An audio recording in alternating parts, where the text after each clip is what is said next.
I bought 31 acres outside Rios Canyon, in the high desert about 40 minutes north of Alpine, Texas, in March of 2024. I was 29, single, and I'd just walked away from a marketing job in Austin that was slowly hollowing me out. What I actually wanted was to disappear for a while and build something with my hands. I'd saved enough to buy the land outright, a used camper trailer, and enough materials to start pouring a foundation for a small cabin. No neighbors for almost 2 miles in any direction, or so the county plat map said. The land was beautiful in a stark way. Creosote and ocotillo, a dry wash that only ran during monsoon season, and at night the stars were so thick they looked like something was wrong with the sky, like too much detail had been rendered in. I parked the camper near the northeast corner of the property, close to where I planned to build, and for the first 6 weeks, it was exactly the reset I wanted. I ran a generator during the day, dug post holes, learned to weld badly, and fell asleep every night around 9 because there was nothing else to do. The trouble started small enough that I didn't think anything of it at first. On a Tuesday in early May, I woke up around 6 a.m. to let my dog Biscuit out, a mutt I'd adopted from the Alpine shelter my second week out there, and found the gate at the end of my drive standing open. I was sure I'd closed it. I always closed it, mostly out of habit from growing up on a ranch, where an open gate means someone's cattle end up in the wrong pasture. I chalked it up to wind, even though there hadn't been much wind that night, and drove out to close it before my coffee had even finished dripping. 4 days later, it happened again.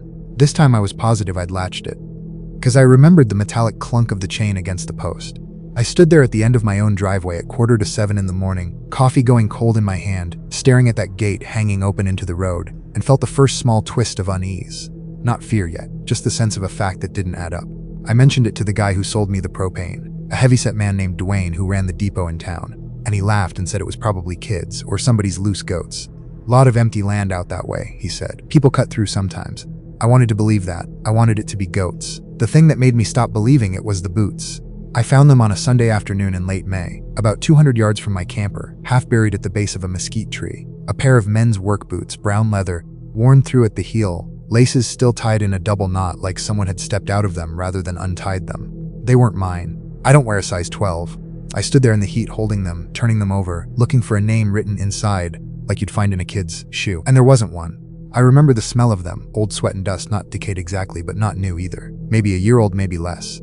I called the Brewster County Sheriff's Substation, and a deputy came out 2 days later. A quiet guy named Hector Salcido who looked over the boots, looked over my land, and told me people dump things out here all the time. Old furniture, tires, sometimes worse. He said he'd log it, but didn't seem to think it meant much. He also mentioned, almost as an afterthought while he was getting back in his truck, that the previous owner of my parcel, a man in his 60s, had put it up for sale abruptly in 2022 after some kind of dispute, with somebody squatting near the property line. Deputy Salcido didn't have details. He said it predated him. That night I didn't sleep well. I kept picturing a stranger walking through my dry wash in boots 2 sizes bigger than mine, and I started locking the camper door, which felt almost embarrassing to admit to myself. I'd never locked it before. There was nothing around for 2 miles. Locking a 30-year-old camper door in the middle of nowhere felt like closing your eyes against the dark. Useless, but you do it anyway.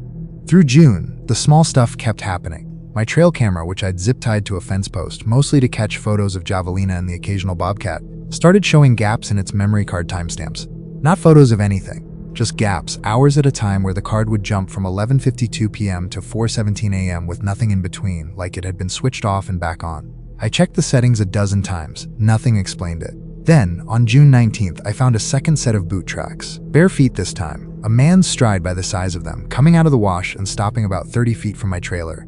Right where the light from my one exterior bulb faded into dark, I followed them backward with my flashlight, my heart doing something unpleasant in my chest, and they led into the wash and just stopped, like whoever it was had climbed up onto the rock shelf on the far side and never come back now down. Or like they'd been standing there long enough that the tracks blurred together, someone shifting their weight, watching. I want to be honest here, I did not sleep at the property that night. I drove into Alpine and got a room at a motel off Highway 90, and I felt stupid doing it, packing an overnight bag like a kid running from a thunderstorm. But I also felt, for the first time since I'd moved out there, genuinely and specifically afraid, not of the isolation, but of the idea that I wasn't as alone as I thought. I went back the next morning in daylight, told myself I was overreacting, and spent the day finishing the trench for my waterline like nothing had happened. That's the thing about fear in a place like that. The desert doesn't care. The work still needs doing. You still have to eat, still have to fix the generator when it sputters, still have to live your life, even while some low hum of dread sits under everything. It was in July that I actually saw him. It was 11:47 p.m. on a Thursday. I remember checking my phone right after, out of some instinct to document it, like the time would matter later. And I'd woken up because Biscuit was standing at the foot of the bed, dead still, staring at the door, a low continuous growl coming out of her that I'd never heard her make before, not even at coyotes. I lay there for a second, telling myself it was nothing, and then I heard it. Footsteps outside, slow, deliberate, crunching across the caliche gravel around the side of the trailer. I want to be clear that I did not open the door. I went to the small window over the sink instead, the one facing the generator shed, and I looked out through a gap in the blinds I'd never quite closed all the way. There was a man standing about 15 feet from the trailer, in the dark, not moving, facing the trailer directly. He wasn't doing anything. He wasn't approaching. He was just standing there, in what looked like jeans and a dark, unbuttoned shirt, and even in the poor light I could tell he was thin, older maybe, with long, uneven hair. I couldn't see his face clearly enough to describe it beyond that impression, and afterward I would spend a long time trying to reconstruct it and failing, the way you can't quite remember a dream once you're fully awake. I don't know how long I watched him. It felt like 10 minutes. It was probably 90 seconds.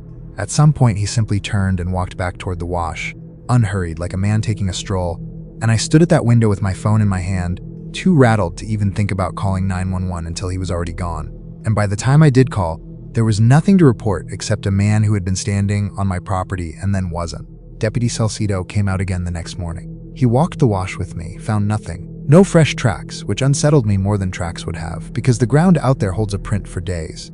He suggested gently that I consider getting motion sensor lights, maybe a second dog, maybe reconsider living alone out there for a while. He also told me something I hadn't known, that in the 2 years the land sat vacant between the previous owner and me, there'd been at least one call from a neighbor about a man matching a vague description. Transient, possibly living rough, seen near the wash, but nothing had ever come of it.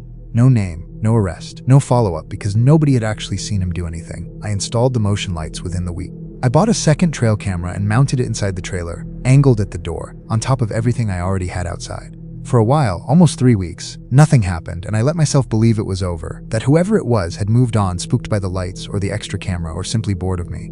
Then, on August 2nd, I woke up to the motion light outside flooding my bedroom window with white light at 2:13 a.m., and when I checked the exterior trail camera footage the next morning, there were 4 minutes of clear video. A man standing at the edge of the light, not moving, and then this is the part that still gets me. He raised one hand, slowly, and pressed it flat against the outside of my trailer, just below the window, and held it there for almost 40 seconds before lowering it and walking away. He never looked at the camera. He never seemed to know it was there, or didn't care. On the footage, you can hear Biscuit growling inside, and you can hear my own voice, muffled, saying "Who's there?" in a tone that doesn't sound like me at all. I left the property permanently 4 days after that. I sold the parcel that October at a loss I still haven't fully recovered from, to a rancher from Marfa who wanted it for grazing land and never asked me why I was so eager to be rid of it. I gave the sheriff's office copies of the footage before I left. Deputy Salcido told me, off the record, that he thought it was probably the same man from the earlier complaint, likely someone living out of sight somewhere on BLM land nearby, and that without an actual crime, a break-in, an assault, anything beyond trespassing they couldn't prove, there wasn't much more they could do. I live in Marfa now, in an actual house, on an actual street, with actual neighbors close enough to see their porch lights at night. I still keep the exterior lights on my new place running all night, every night, and I still catch myself sometimes, checking a window before I go back to sleep. Biscuit still won't settle by any door facing open land. The rancher who bought my old property called me last spring, almost 18 months after I sold it, just to ask, casually, like it was nothing, if I'd ever had trouble with someone hanging around while I lived there. I asked him what he meant. He said one of his hands had found a pair of boots near the wash, a different pair from mine, still laced, sitting upright on a flat rock like they'd been placed there on purpose, facing the direction of where my trailer used to sit. I never found out who he was, I never found out where he went, and I still don't know why, out of everything in 31 empty acres, he only ever seemed to want to be close to me. Story 2, Route 12. I'm a travel nurse, and in October of 2023 I was driving from a contract in Bozeman, Montana, down to a new one in Rock Springs, Wyoming, which should have been about a 6-hour drive if I'd taken the interstate the whole way. I didn't. My name's Renata Klosterman. I was 34 that year, recently divorced, driving a 10-year-old Subaru Outback packed with everything I owned that wasn't in storage, including my cat Ferris, who was not happy about any of it. I left Bozeman around 1 p.m., figuring I'd hit Rock Springs by early evening with time to check into my extended stay before dark. I did not hit Rock Springs by early evening. Around 5:40 p.m., maybe 40 miles into the cutoff, with nothing around but sagebrush flats and the occasional pronghorn watching me from a distance, the Subaru started making a grinding sound from somewhere under the hood, followed by a smell like hot metal, and then the temperature gauge climbed into the red so fast I barely had time to pull onto the shoulder before the engine just quit. I sat there for a minute, hazard lights ticking, cell signal at 0 bars, watching the light start to go gold and then gray over empty land in every direction. Ferris yowled from his carrier in the back seat like he understood the situation better than I did. I want to say I handled it calmly. I mostly did. I got out, popped the hood, saw a mess of coolant and a belt that had clearly shredded itself, and accepted that I wasn't fixing this on the shoulder of a road that maybe saw 10 cars a day. I had a paper map in my glove box, an old habit from nursing school road trips, and it showed a settlement about 6 miles ahead called Ivers Junction. Too small to be a real town, more like a name attached to a gas station and a few buildings. I started walking. It was cooling off fast the way high desert does once the sun drops, and I had about an hour of daylight left. I left the hazards on, left a note on the dash in case anyone stopped, and carried Ferris in his carrier because I wasn't about to leave him in a dead car on the side of a highway in Wyoming. A truck did eventually pass me, a rust-colored Ford, older model, about 2 miles in, and slowed down like it might stop and then didn't. I remember that clearly because it was strange. It slowed to almost nothing, long enough that I raised a hand and started toward the road, and then it just picked back up and kept going. I told myself the driver didn't want to deal with a stranded stranger in a yowling cat carrier. It still left an odd feeling in my stomach, watching taillights shrink into the dusk. I made it to Ivers Junction a little after 7 p.m., in the dark, with a flashlight app draining my dying phone battery. It was smaller than I'd hoped, one gas station with 2 pumps, dark inside, a closed sign in the window, and a scatter of maybe 6 or 7 houses along a gravel loop behind it, most with lights on. I knocked on the door of the first house I reached, and a woman in her 60s, introduced herself as Carol Standish, answered, took one look at me holding a cat carrier on a dark road in the middle of nowhere, and let me in without much hesitation. She had a landline, cell service was non-existent out there, and let me call a tow service out of Pinnedale, who told me it'd be at least 2 hours before anyone could get out to me, longer to actually fix anything, and that I should plan to spend the night somewhere and deal with the car in the morning. Carol offered her guest room without me asking twice, which felt like a small miracle at the time. Her husband, Delmer, was a quiet man who mostly nodded along to conversations from his recliner, and they'd lived in Ivers Junction, she said, for going on 40 years, since before it stopped even having a school. I remember the kitchen smelled like wood smoke and coffee, and Carol kept apologizing for how little there was to offer a guest, like the isolation was something she felt responsible for. It was over dinner, canned soup and crackers, which I was grateful for regardless, that Carol mentioned almost offhand that I should keep the guest room curtains shut that night. I asked why, mostly making conversation, and she got a look on her face I didn't understand yet and said, man that walks the road sometimes, Ansel. I didn't think much of it. Small towns have their own folklore, their own local characters, and I chalked it up to that. Some eccentric who wandered around at night and made people uneasy without doing anything actually wrong. I said goodnight around 9:30, shut the curtains like she'd said, more out of politeness than genuine concern, and lay down on top of the covers, still in my clothes, waiting for the tow truck to call. At 11:03 p.m., I heard someone walking on the gravel outside the window. It wasn't fast. It wasn't the pace of someone heading somewhere. It was slow, almost measured, footsteps crunching, pausing, crunching again, moving along the length of the house. I lay still, telling myself it was Delmer checking on something, or a dog, or the wind moving gravel in a way that only sounded like footsteps. Then I heard it stop directly outside my window, and I heard breathing, not labored, not anything dramatic, just the ordinary sound of someone standing close enough to a thin wall that you could hear them breathing on the other side of it. I did not look through the curtain.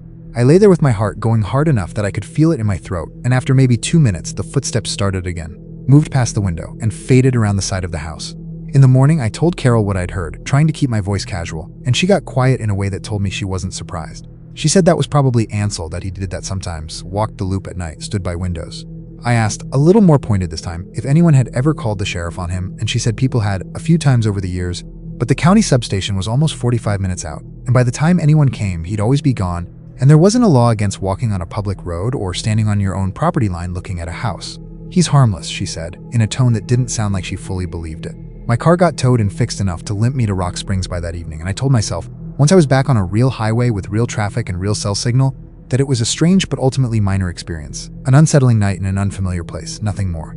I didn't think about Ivers Junction much over the following year, except as a story I'd tell at parties about the time my car broke down in the middle of nowhere. Then, in March of 2025, I picked up a short-term contract at a small hospital in Pinnedale, close enough to Ivers Junction that I found myself thinking about Carol, and on an impulse one Saturday I drove out to see her, partly out of genuine fondness and partly out of a curiosity I hadn't fully examined. Carol's house was empty. Not abandoned looking, exactly, but there was a for sale sign in the yard, weathered enough that it had clearly been there a while, and no answer at the door. I asked at the gas station, which had reopened under new ownership, and the young guy behind the counter told me the Standishes had moved to Rock Springs to be near their daughter about 8 months back. He didn't know much else. I asked him, almost as an afterthought, if he knew anyone named Ansel, and he gave me a blank look and said he'd never heard the name, that he'd only worked there a few months himself. I drove the loop past Carol's old house one more time before I left, slow, half out of nostalgia and half out of something I couldn't name. There was a man standing at the edge of the gravel road, maybe 200 feet ahead, not doing anything, just standing, facing my direction as I approached. I slowed the car instinctively, the way you do when you're not sure if someone's about to step into the road, and he didn't move, didn't wave, didn't do anything except watch the car approach. As I got closer, close enough that I should have been able to see his face clearly, I found I couldn't quite focus on it, not because it was dark, it was early afternoon, bright out, but because something about how I was looking at him and what I was actually seeing didn't line up, the way a word looks wrong if you stare at it too long. I drove past him at maybe 15 miles an hour, close enough to reach out and touch him if I'd wanted to, and in my rearview mirror I watched him turn, unhurried, and start walking in the same direction I was driving, along the shoulder, like he had somewhere to be that happened to be the same way I was going. I didn't stop again in Ivers Junction. I called Carol that night, got her number from the hospital's old contact list from my original tow call, and asked her carefully if she remembered Ansel. There was a long pause on the line, long enough that I thought the call had dropped, before she said quietly that she didn't want to talk about that on the phone, and that she was glad she didn't live out there anymore, and that I should be glad too, that I only ever heard him and never had to actually meet him. I asked her what she meant by that. She said goodnight and hung up before I could ask again, and when I called back it went straight to voicemail, and it kept doing that every time I tried over the following weeks, until eventually the number stopped connecting altogether. I finished my contract in Pinnedale about 4 months later and left the area for good. I still don't take back roads anymore, not really, not the kind that go through places too small to have a name that shows up on a normal map.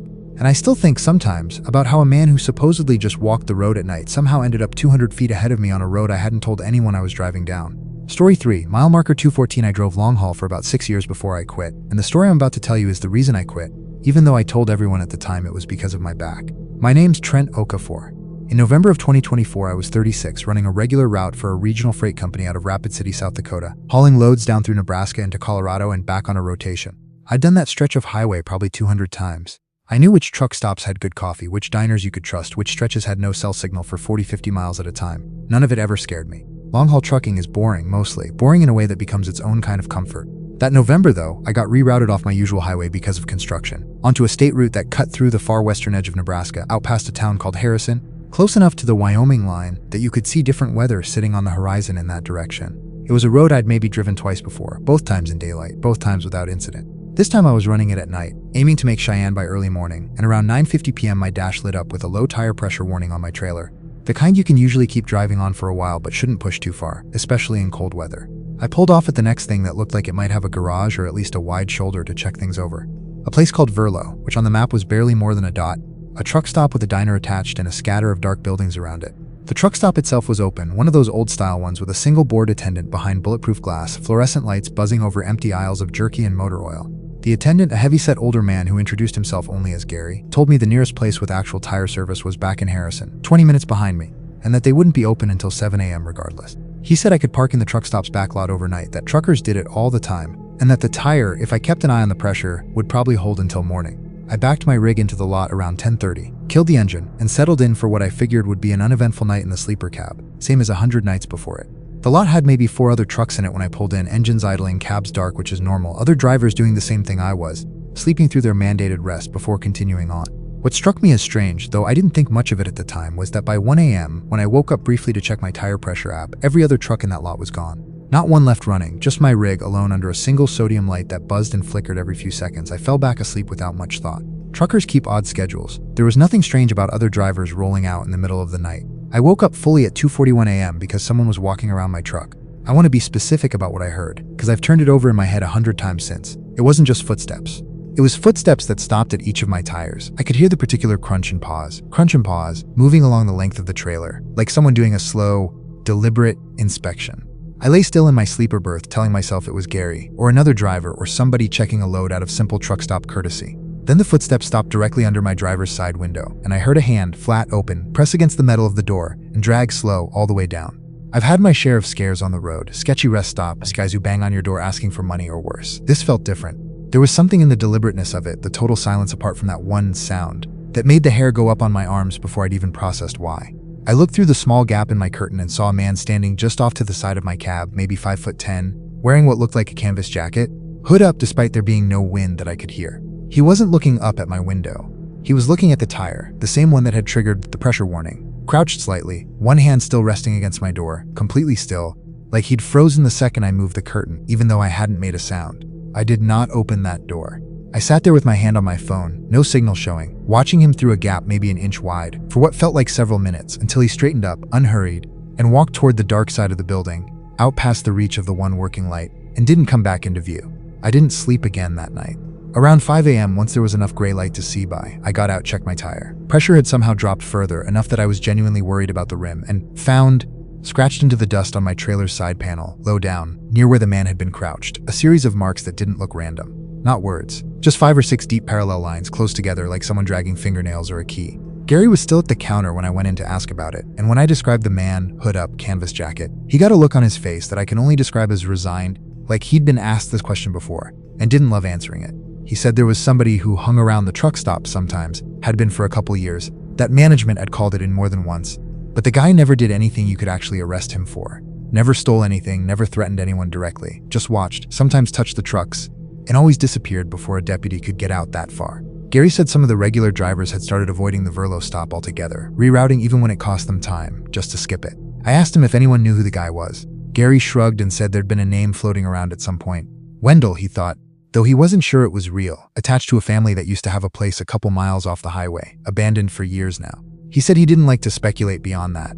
I got my tire looked at in Harrison that morning, made my delivery late but intact, and told myself I'd never take that route again if I could help it. For the most part, I didn't. Dispatch rerouted me around Verlo whenever possible after that, and I made a point of avoiding overnight stops I didn't already know well. Here's the part that still gets under my skin, though, and the real reason I eventually quit driving altogether. About 5 months later, in April of 2025, I got sent through that same stretch again on an emergency reroute, no way around it, and I refused to stop at Verlo at all, pushing through exhausted rather than risk another night there. Somewhere around mile marker 214, in the dark, my headlights caught a figure standing on the shoulder, hood up, motionless, facing the road, in almost the exact spot I remembered from the map as being close to where that abandoned property Gary mentioned would have been. I didn't slow down. I didn't want to know if it was the same man or a different one or nothing at all. Some trick of tired eyes on an empty road at 3 a.m. But in my mirror, for just a second before the dark swallowed him again, I could have sworn he raised one hand, slow, the same gesture I remembered from that flat palm dragging down my door, like he recognized the truck. I quit long haul about 6 weeks after that. I do local routes now, home every night, and I've never told my wife the real reason why. I still think about those scratch marks sometimes, 5 or 6 lines close together, and the fact that I never actually counted how many trucks might have had marks like that on them before mine, parked in that same lot, under that same buzzing light, and just never noticed. Story 4. The substation on Route 9, I worked for a regional electric cooperative out of Craig, Colorado for almost 11 years before the incident that made me put in for a transfer to dispatch, a desk job I never thought I'd want until I did. My name's Marcus Reyes. I was 41 in the winter of 2023, married, 2 kids, the kind of guy who liked the physical, solitary nature of line work, driving out to remote stretches of grid infrastructure, fixing what needed fixing, coming home tired in a good way. I'd worked storm outages and blizzards, climbed poles in weather that would make most people turn around, and none of it had ever really rattled me. This job does that to you. It either breaks you early or you get numb to the isolation of it. In late January that year, we got a call about an intermittent fault at a small unmanned substation off Route 9 out past Maybell, in a stretch of Moffat County so empty that the co-op mostly serviced it for a handful of ranches and one seasonal hunting outfit. It was the kind of assignment I usually got sent on alone since it was routine. Check the transformer, check the relay, nothing that should have taken more than a couple hours. I got out there around 4:15 p.m., already losing daylight, temperature somewhere in the low teens, wind steady enough that it had a bite to it even through my gear. The substation itself was a fenced-in lot about the size of a large backyard, chain link topped with barbed wire, transformers humming their low mechanical hum, set back off the highway down a quarter-mile gravel access road with nothing around it but sagebrush and, in the distance, the dark shapes of hills. I'll be honest, I liked those assignments. There's something almost peaceful about being the only human being for miles, doing methodical work while the light changes around you. I ran my diagnostics, found what looked like a failing relay, and radioed in that I'd need to come back the next day with a replacement part, since I didn't have one on the truck. It was while I was packing up, maybe 5:40 p.m., full dark by then, headlamp on, that I heard the fence rattle. Substation fences get hit by wind, by tumbleweeds, by the occasional deer trying to get through where it shouldn't. I didn't think much of the first rattle. The second one, though, came from a different section of fence than the first, like something had moved along it, and when I swung my headlamp toward the sound, I caught what I can only describe as a shape. Pale low to the ground for a second, and then not, like a person crouching and then standing, retreating into the dark just past the beam's reach. I called out the way you do some version of, "Hey, this is a restricted area," more out of protocol than fear. Nothing answered. I stood there a minute, listening, heart picking up despite myself, and then went back to loading my truck, telling myself it was a deer or a coyote, something that had spooked at my light. I want to describe what happened over the next 20 minutes as precisely as I can, because I've gone over it in my head more times than I can count, and I still can't make it add up into something I fully believe, even though I know it happened. I heard footsteps on the gravel slow on the outside of the fence circling. I tracked the sound with my headlamp as best I could, and every time I got the beam close to where the sound was coming from, it would go quiet, and then start up again from a slightly different spot, like whoever it was could tell exactly where my light was about to land and moved just ahead of it. That's the detail that unsettled me most. Not the presence of someone out there, but the sense that they were tracking my attention, staying just outside the edge of what I could see, with a precision that didn't feel accidental. At one point, the footsteps stopped directly behind my truck, close enough that I heard what sounded like a hand dragging along the tailgate. And when I spun around with my light, there was nothing there. No one, nothing, just the empty gravel lot and my own breath fogging in the beam. I got in my truck faster than I'd like to admit. I locked the doors, something I'd genuinely never done at a work site in 11 years, and sat there for a second, telling myself I was being ridiculous, that 11 years of nothing happening didn't mean something was happening now. My hands were shaking a little when I started the engine. As I pulled out down the access road, headlights sweeping across the fence line, I caught him, just for a second, in the corner of the beam, standing just outside the fence near the gate I'd need to drive past to get out. A man, or what looked like a man, unmoving, in what looked like several layers of dark, mismatched clothing, hair long and matted, face angled down and away from my lights like he didn't want me to see it, or like the light hurt him. I did not stop. I drove past him at maybe 20 miles an hour, close enough to see him clearly for that half second, and in my rearview mirror in the red wash of my brake lights, I watched him turn to follow the truck with his whole body, not walking, just turning, like a lighthouse rotating to track a ship.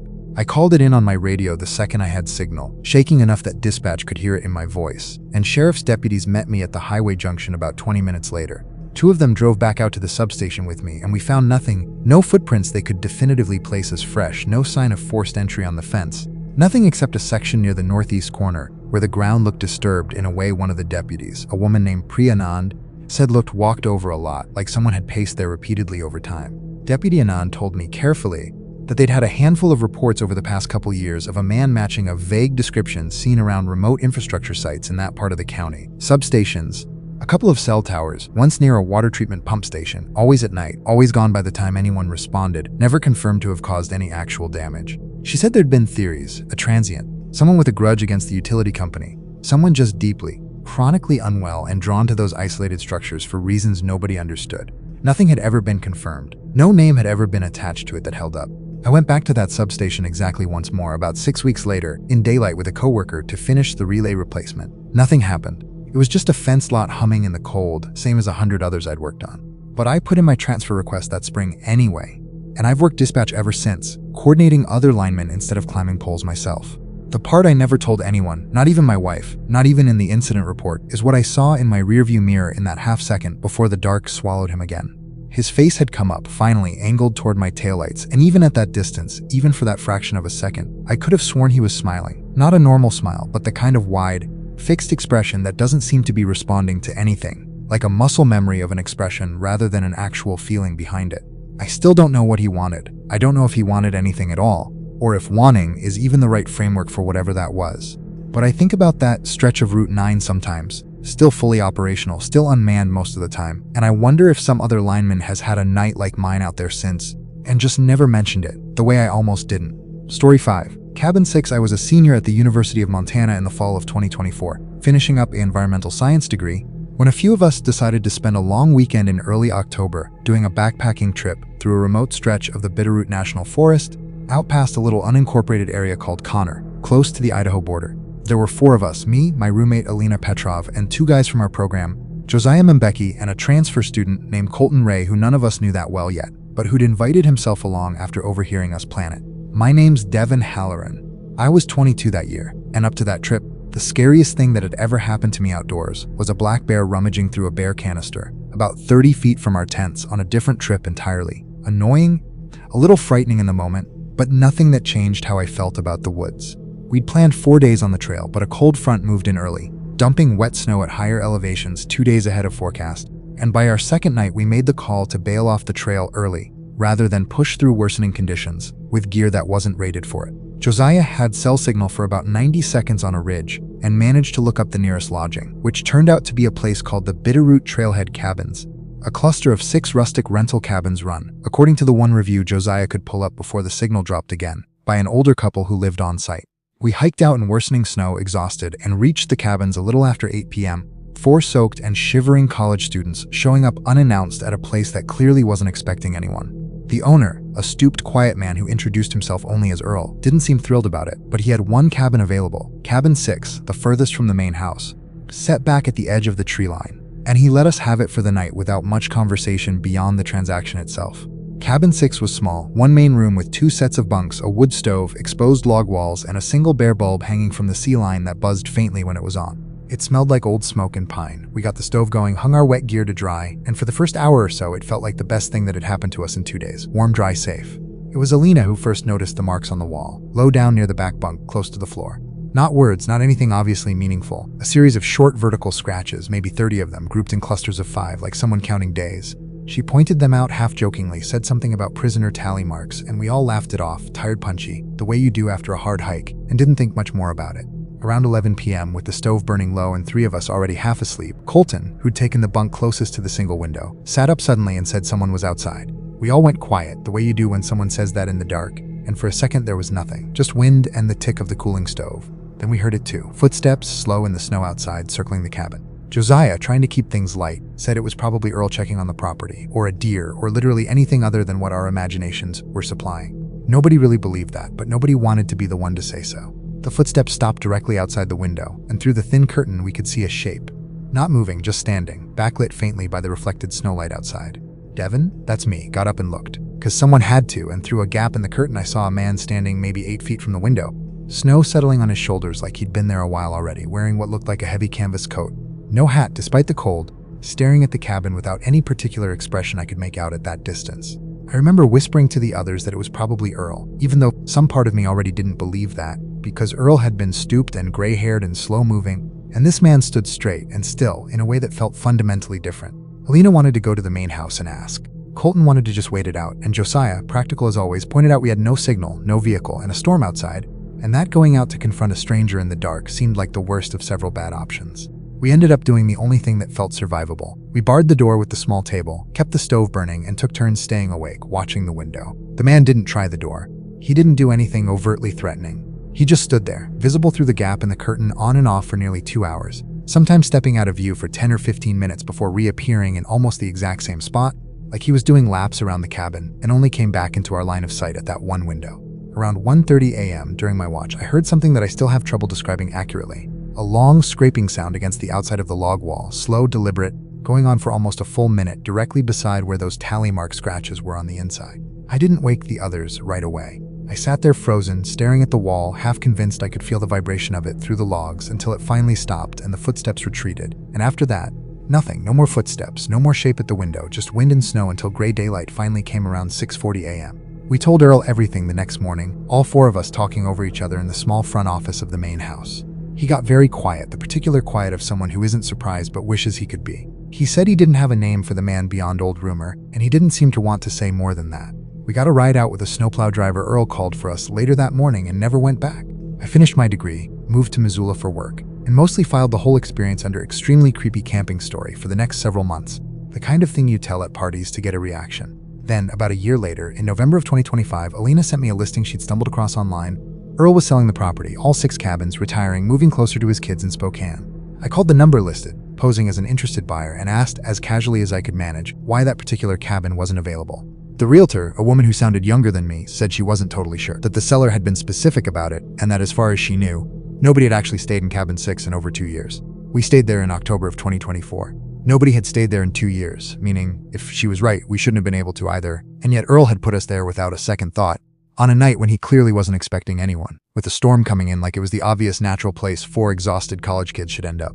I never got a good answer on that discrepancy, and I've stopped trying to find one. I still have the photo Josiah took of those tally marks on the wall, 30-some scratches grouped in 5s, and every so often I count them again, and every time I come up with a different number. Story 6. Blackwater Ridge. I'm a landscape photographer, freelance, and in September of 2025 I was up in the northern reaches of the Ozark National Forest in Arkansas, camped out near a stretch called Blackwater Ridge, working on a personal project documenting old-growth forest before a proposed logging lease could change the area.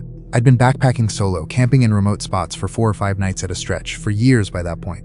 It was the kind of work that required patience and solitude, and I genuinely never felt unsafe doing it, not even camping alone in places most people would consider unsettling. My name's Priya Nakamura. I was 31 that September, and I'd driven up from Little Rock in my Tacoma, parked at a trailhead that barely qualified as one, more of a wide spot on a Forest Service road, and hiked about 4 miles into a spot I'd scouted on satellite imagery, a small clearing above a creek with good sightlines for early morning fog shots. I set up my tent about 50 yards off the creek in a stand of old hemlock and planned to stay 4 nights. The first 2 nights were unremarkable in the best way. I got up before dawn each morning, hiked to my chosen vantage point, shot for a couple hours as the light changed, and spent the rest of the day exploring, journaling, doing the slow, patient work that this kind of project requires. I remember thinking, on the second night, lying in my tent listening to the creek, that this was exactly why I did this work. The quiet felt earned, not empty. On the third night, that changed. I'd gone to sleep around 9:30, tired from a long day of hiking to a second location and back, and woke up sometime after midnight. I checked my watch afterward and it read 12:41 a.m. to the specific sound of a footstep landing on a dry branch near my tent, followed by stillness. Not the ordinary creak and settle of a tent in the wind, not the rustle of a raccoon or deer, but a single deliberate sounding step and then nothing, like whoever made it had immediately gone still. I've camped alone for a long time. I know the difference between the ordinary sounds of a forest at night and something that doesn't fit. This didn't fit. I lay still, listening, my headlamp within reach but not turned on, and after almost a full minute of silence, I heard it again. Another step, closer this time, and the specific, unmistakable sound of breathing, not fast, not labored, just present, close enough to my tent wall that it felt like it was inside the space with me rather than outside it. I did the thing you're not supposed to do, which is I turned my headlamp on, mostly out of instinct, thinking the light itself might scare off whatever it was, animal or otherwise. Through the thin nylon of my tent, I saw a shape, backlit by my own light from the wrong angle somehow, standing close enough that its shadow fell directly across the tent wall, tall, still, unmistakably human in shape, unmistakably not moving. I did not unzip the tent. I sat there, light on, heart slamming, and said, as steadily as I could manage, that I had bear spray and a satellite messenger, both true, both not remotely reassuring in the moment, but the only script I had. Nothing answered. The shape didn't move for what felt like an unbearably long time, and then slowly it shifted, and I heard footsteps retreating, unhurried, back toward the creek. I didn't sleep again that night. At first light, I checked around the tent and found a single set of boot prints, bare-looking in places like the tread had worn through, circling my tent at a radius of maybe 6 feet, an almost complete loop, broken only where the ground turned to rock near the creek. There was no other sign, no camp, no trail leading obviously anywhere, just prints that seemed to begin and end at the water's edge. I considered hiking out that morning. I genuinely never had an experience like it in 8 years of solo camping, and every instinct told me to leave. But I also had 2 more nights of shooting scheduled, a grant deadline attached to the project, and, I'll admit this honestly, a stubbornness that told me I was probably overreacting to an encounter with some unhoused person living rough in the forest, which happens more than people realize in areas like that, and that leaving early over it felt like giving something power it hadn't necessarily earned. I moved my camp about half a mile to a spot with better natural cover and only one approach, and I sent a message to a friend back in Little Rock, giving her my exact coordinates and telling her to expect a check-in by a certain time, and to call the Forest Service if she didn't hear from me. The next night was quiet, too quiet in a way I couldn't articulate, no owls, no rustling, nothing, like the forest itself was holding still. I told myself that was good. In hindsight, I'm not sure it was. On my last full night, September 14th, I woke again around 2:13 a.m. to the sound of something being dragged slow across the ground near my tent. Not footsteps this time, a longer, continuous scraping sound, moving in a wide arc around my campsite, taking what felt like 10 or 11 minutes to complete a full circle before stopping. I didn't turn my light on that time. I lay perfectly still, gripping my bear spray, listening to my own pulse until the sound stopped and I heard nothing else for the rest of the night. At first light, exhausted and moving on adrenaline more than actual alertness, I found what had made the sound. A long, straight line dragged into the dirt and pine duff, encircling my tent almost perfectly, broken in only one place, directly at the tent's entrance, like whoever made it had started and ended the loop exactly where I would have to step out. I packed out that morning without shooting anything else, hiked the 4 miles back to my truck faster than I've ever covered that kind of terrain, and didn't feel fully calm again until I was back on pavement with my doors locked. I reported it to the Forest Service ranger station in Jasper, and the ranger I spoke with, a woman named Odette Fairbanks, took it seriously in a way that surprised me. She didn't dismiss it as an animal or a hiker, and mentioned, carefully, that they'd had a small number of similar reports over the past several years from that specific drainage, always describing a solitary figure, always at night, never any confirmed identity or confrontation. She said the area had a rumored history of a man who'd lived off-grid somewhere in that section of forest for decades, someone locals sometimes called the Ridgewalker, though she was clear that this was folklore as much as fact, and that no one had ever definitively located a camp or dwelling to confirm it.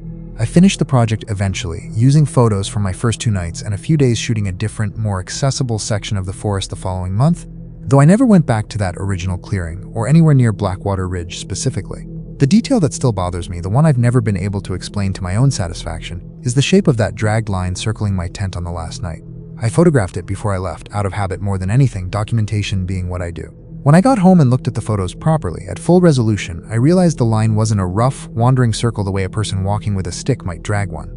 It was close to perfectly even, consistent in depth and width the entire way around, the kind of precision that's hard to produce by accident, and easy to produce if you'd had a great deal of time, alone, with nothing to do but practice. I still shoot remote locations for work. I'm more careful now, better communication plans, shorter solo stretches, camps I can defend or abandon quickly.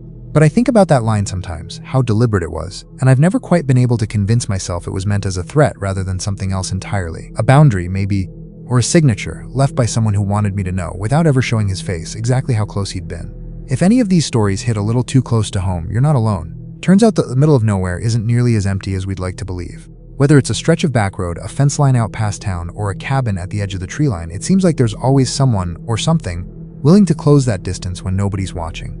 If you enjoyed these stories, let me know in the comments which one got under your skin the most. And if you've ever had your own encounter out in the middle of nowhere, I want to hear about it. Your story might end up featured in a future video. Don't forget to like this video and subscribe if you're new here. It genuinely helps the channel grow, and I've got a lot more stories like these on the way. Turn on notifications so you don't miss the next one. Stay safe out there, and maybe think twice before